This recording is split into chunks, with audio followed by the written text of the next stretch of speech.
Hey, 420 MSP, Harry here, continuing our podcast series with the logos on the Cannatech ecosystem stack behind me. This is an exciting one. We're with POSaBIT, and you're down in the financial services bucket. I'm with Ryan Hamlin. Sir, what is your story? What is POSaBIT? What's going on?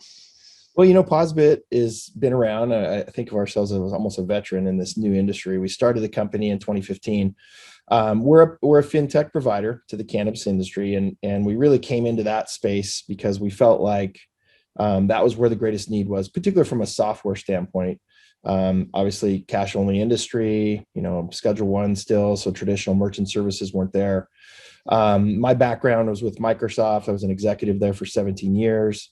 And so a group of us from Amazon, Google, Microsoft got together and said, hey, we really want to be in this POSaBIT space or in this cannabis industry, and let's focus on software and let's try to solve this fintech problem that the industry has. So rolled out our first payment product in late 2015. And Wow, yeah, that's really yeah, I can proudly say that we're the number one provider in this space now, and our guests are almost our seventh year. And we offer full debit, credit, and ACH capabilities.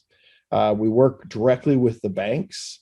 We are a money services business, so we obviously have to abide by all of the AML policies and work closely with FinCEN. And so, compliance is really our goal in this industry. As you know, it's extremely important, and particularly when you're talking about finances and merchant services.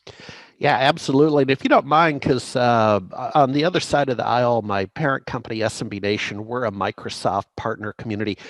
So have had a long relationship with Microsoft. I was over in small business server and infrastructure. Quickly, what was your role at Microsoft? You got my curiosity. Yeah. Well, I started in 94 and I was in the consumer space on MSN.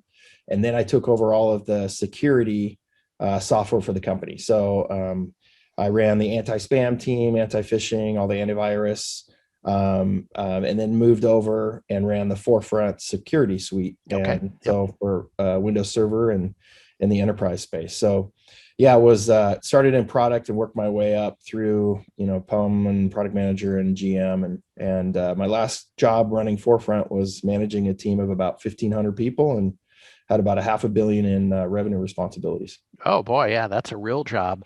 Well, let's talk about that. How has the transition been with your other geek friends from Fortune One, arguably, where I was never very successful in my career because I'm an entrepreneur. So you're an entrepreneur. Let's talk about that, and then I have one or two more questions on POSaBIT. Yeah, no, great question, and it's funny because I didn't know what I didn't know when I was at Microsoft. You're surrounded by a lot of talented people, and when you go into an area where you're not an expert, there's somebody there to help you.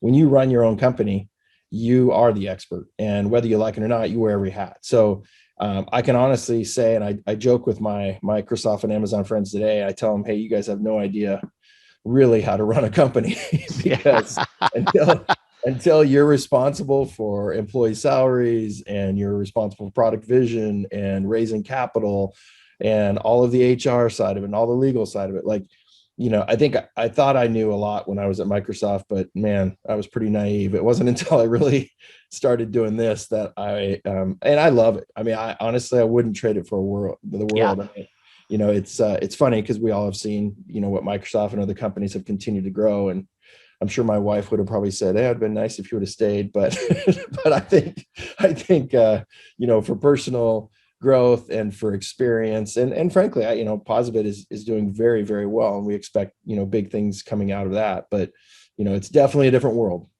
Yeah, no, absolutely. I'm always curious because, again, I've had a long relationship with Microsoft.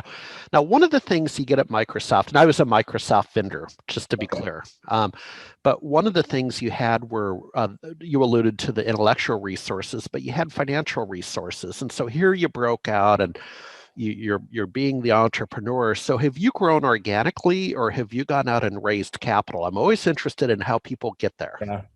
Well, I will say that was kind of fortunate is that I was there long enough to have a lot of good friends. So when we first came out, I did some seed capital myself and then Yeah.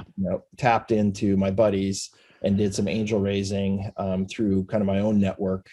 And then, we did make the decision in 2018 to go public. So POSaBIT is a publicly traded Oh, company. and forgive me, forgive me. No, it's There's a okay. lot of logos, man. I'm still learning them That's all. okay. So yeah, so we're traded on the CSE, and our symbol is PBIT there, and then we're on the OTC as well as POSAF. And so yeah, since then, since going public, obviously, things change there too. I mean, I have my Q1 earnings call next week, right? I mean, the whole world changes with financial audits and earnings calls and everything. So again, kind of another fun thing of being an entrepreneur, and very different than my time at Microsoft.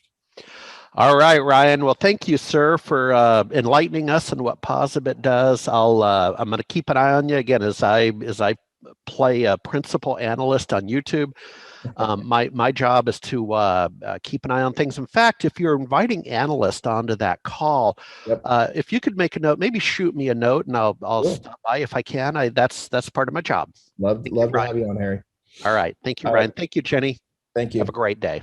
All right. Bye-bye.